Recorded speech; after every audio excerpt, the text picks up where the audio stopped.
my name is Kelsey and I'm a service learner with CSUMB College Corps.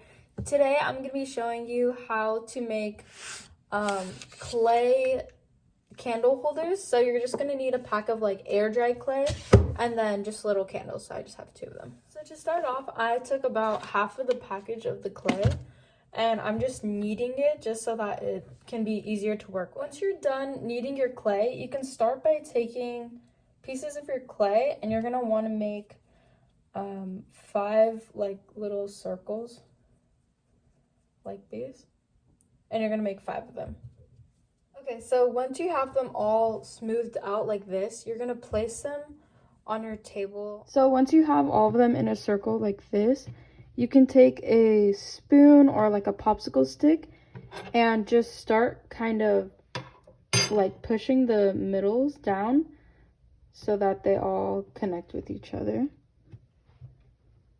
And then you can just add a little bit of clay to the center of your flower.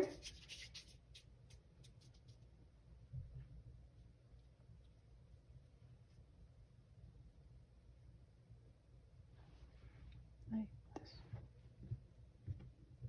And then you can just adjust them to get the shape that you want.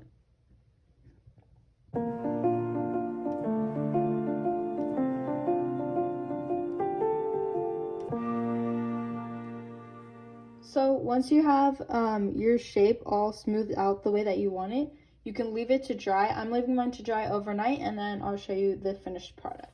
So now that your candle holder is all the way dry, you can either paint it or leave it how it is.